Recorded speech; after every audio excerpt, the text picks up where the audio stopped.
안녕하십니까?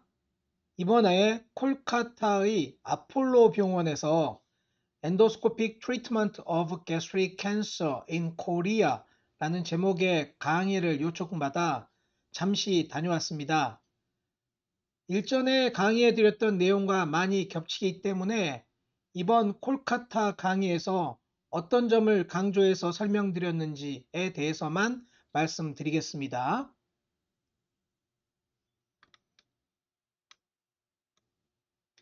반갑게도 제가 이번에 인도에 다녀온 동안 엔도투데이 내시경 교실 바른내시경 연구소 유튜브의 구독자가 8,000명이 되었습니다.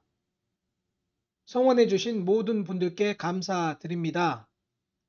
가끔 어떤 분은 저를 만나면 유튜브를 통해서 쏘쏘리 재미 보고 계시겠네요? 라고 말씀하시는 분도 계시는데요.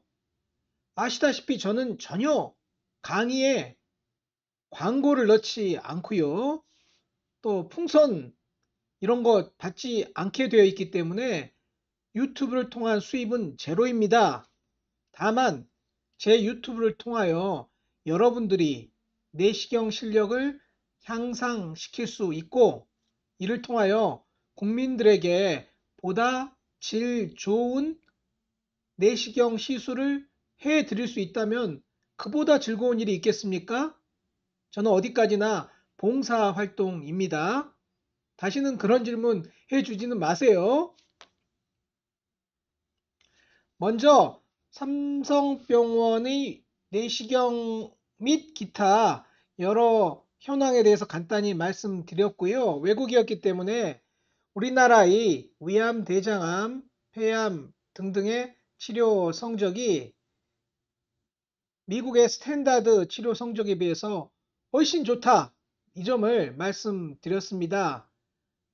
뭐 우리가 더 수술도 잘하고 항암제도 잘 쓰고 등등의 이슈도 있겠으나 상당수는 정기적인 검진을 통하여 조기에 발견되기 때문이거든요. 따라서 위암 조기 검진을 위하여 애쓰는 1차 의료기관의 많은 선생님들의 역할이 진정 중요하다라고 생각합니다. 저는 작년에 위암학회 회장을 하였기 때문에 위암학회도 소개하였는데요.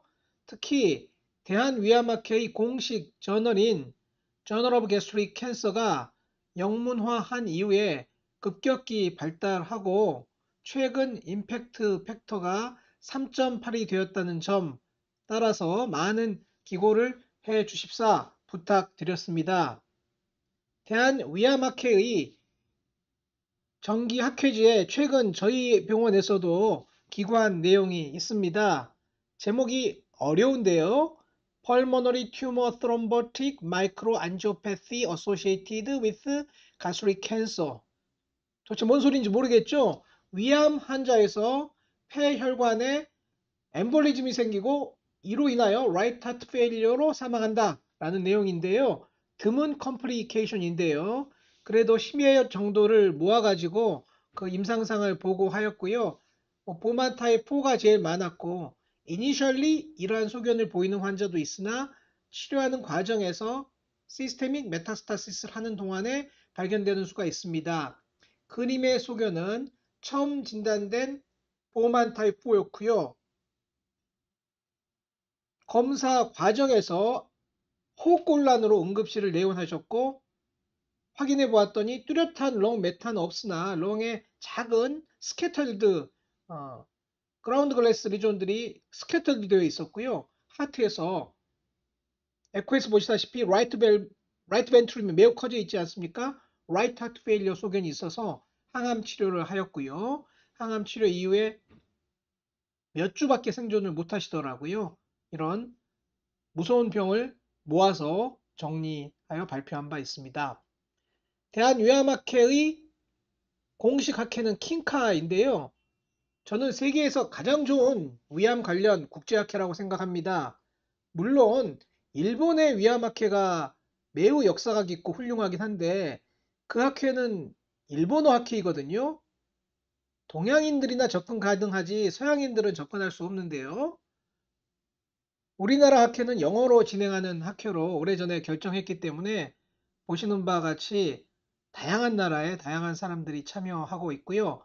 이것은 작년의 데이터인데 인도가 네 번째로 서미션을 많이 하는 나라였습니다. 인도 강의였기 때문에 감사의 뜻을 표했습니다. 킹카 위크 2025는 바로 내일부터 시작합니다. 매년 9월 말에 하는 학회이기 때문인데요. 여러분들의 많은 참여와 관심을 부탁드립니다. 우리나라 위암을 소개할 때 위암이 줄고 있다는 것을 말하지 않을 수 없었습니다.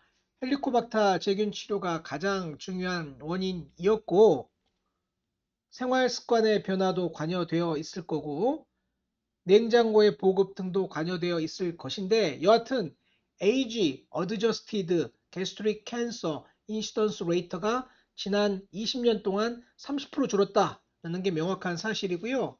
우리 사회의 고령화로 인하여 고령 환자가 많아지니까 위암도 많아지거든요. 그러나 젊은 환자에서 위암은 줄고 있어가지고요. 최근 몇 년 사이에 위암의 발생 건수는 매년 3만 조금 못 되는 정도로 비슷합니다만 몇 년도 지나면 Age Adjusted Incidence Rate 뿐만 아니고 그냥 Incidence Rate도 떨어질 것으로 생각하고 있습니다. 한국 세계 3등입니다. 발생률은. 일본, 몽고가 높은데요. 모두 다 이 몽골리안 오리진 아니니까 지네티컬리 유사하고 헬리코박터가 많았던 나라이기 때문에 발생률은 많은데요. 파란색 발생률, 빨간색 사망률입니다. 발생률은 우리나라가 세계 탑 3이지만 사망률은 엄청 낮죠? 지금 여기 나와 있는 20개 나라, 발생률 가장 많은 나라 20개 나라 중에 사망률이 가장 적습니다. 이건 대부분 건강검진을 열심히 해주고 계시는 여러 선생님들, 그리고 훌륭한 서전, 그리고 훌륭한 엔도스코피스트, 적극적인 엉콜로지스트의 노력의 결과로 비록 세계에서 세 번째로 위암이 많으나 치료 성공률은 그야말로 탑 10이다. 탑 10이 아니고요. 탑 1입니다. 탑 1. 다른 방식으로 같은 그래프를 그려보면 오직 일본과 우리나라만 사망률이 낮고요. 나머지 사망률은 유럽이나 미국이나 선진국이나 후진국이나 다 비슷합니다. 왠지 아십니까? 건진을 안 하기 때문입니다. 따라서 위암에 대해서 뭔가 하려면은 건진을 해야지 건진을 안 하고 뭔가를 한다. 다 쓰잘데기 없는 짓입니다. 건진이 필요합니다. 이 건진을 위하여 우리나라에 많은 선생님들이 위암 건진 내시경에 기여하고 계시는데요. 오직 건진 목적으로 시행하는 내시경이 1년에 800만 건, 8 밀리언. 보통 서양 사람들이 놀라 자빠집니다. 아니 인구가 50 제로 5천만인 나라에서 8 밀리언 내시경을 한다는 게 말이나 되느냐. 건진만 그렇다는 겁니다. 또 진단 및 치료를 위한 내시경은 따로 있거든요. 합하면 1,200만 명 아닌가 싶긴 한데요. 여하튼 어마어마한 건진 내시경을 하고요. 이를 통하여 세계 1등의 치료 성적을 보이고 있다라는 점을 약간 부끄럽기도 하고 좀 자랑스럽기도 하고 양가 감정입니다. 설명드렸습니다. 위암은 내시경 치료에 대해서는 다들 잘 아시고 있기 때문에 이 부분을 조금 강조해서 말씀드렸는데요.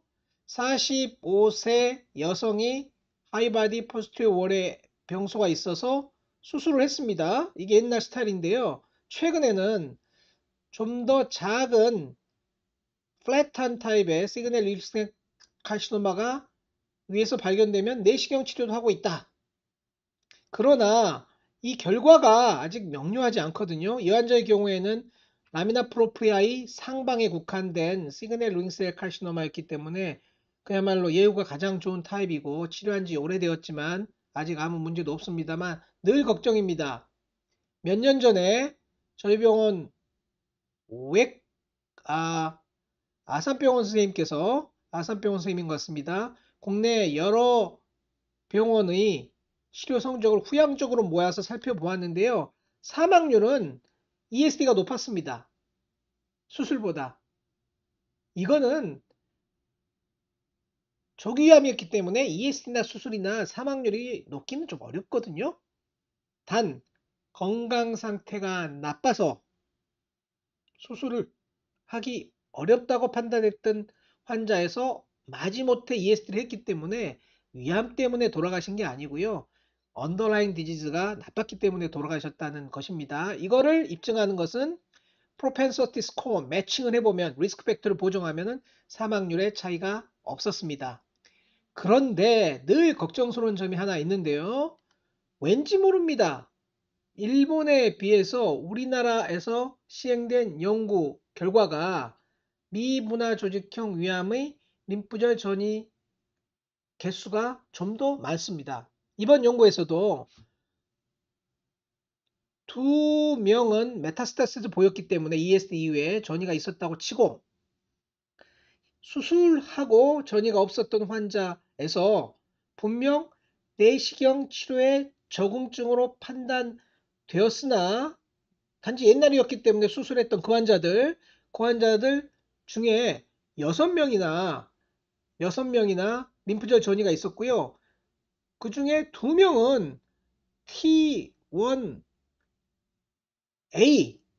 3명은 T1A였거든요. 여하튼 일본에서 나온 데이터보다 림프절 전이가 조금 높습니다. 바이올로지컬한 차이인지 병리 의사의 차이인지 알 수는 없으나 따라서 미분화 조직형 위암, 시그넷 링셀 카시노마나 poorly differentiated adenocarcinoma의 내시경적 치료를 적용함에 있어 일본 사람들은 좀 더 마음 놓고 치료를 권하는 것 같긴 한데요. 우리나라에서는 데이터가 일본보다 조금 안 좋기 때문에 훨씬 더 조심스럽게 보다 긴 디스커션을 하고 환자에게 충분히 생각할 수 있는 숙려 기간을 들인 이후에 시술하고 있다라는 점을 강조해서 말씀드립니다. 이게 그 컨클루전입니다. Appropriate patient selection is needed for the ESD due to the possibility of lymph node metastasis. 알고리즘에 이렇게 돼 있다는 뜻이고요. 그리고 저는 개인적인 이야기를 잠깐 했습니다. 제가 1999년 당시 군의관 하던 시절에 IMF를 맞아가지고요. 도무지 놀러 갈 수도 없고 월급도 올려주지 않고 매우 힘들었습니다. 그러나 그 대신 시간이 아주 많았거든요. 그 많은 시간 동안 동료 군의관 컴퓨터 지니어스가 있었습니다. 동료 군의관으로부터 홈페이지라는 것을 배워가지고요. 세리오스라는 이름으로 천리안에서 홈페이지를 시작하였습니다. 당시 이름은 이준행 소화기내과 세리오스.p.kr 이후에 endotoday.com이라고 새로운 이름으로 바꿨고요. 시대의 변화에 따라 유튜브 버전도 추가하여 현재 이루고 있고 비록 영어로 되어 있는 홈페이지와 유튜브는 아니지만 AI 발달로 인하여 AI를 켜놓고 보면 거의 영어처럼 나오거든요. 심지어는 유튜브도 우리말로 해도 영어로 자막이 나옵니다. 알아볼만 하거든요. 인도 의사들도 보시고 싶으면 보셔라 라고 말씀을 드렸습니다. 그리고 우리 병원에서 진행하고 있는 ESD 일주일 트레이닝 코스를 말씀드렸는데요. 1년에 여러 번 오시는 건 아니지만 몇 분 오셔서 매우 재미있게 배우고 가시거든요. 이번에 대해서 일주일 코스에 대해서 많은 질문을 하셨기 때문에 아마도 몇 분이 오실 수도 있을 것 같습니다. 이상 콜카타에서 했던 강의의 주요 내용에 대해서 간단히 요약 설명드렸습니다. 감사합니다.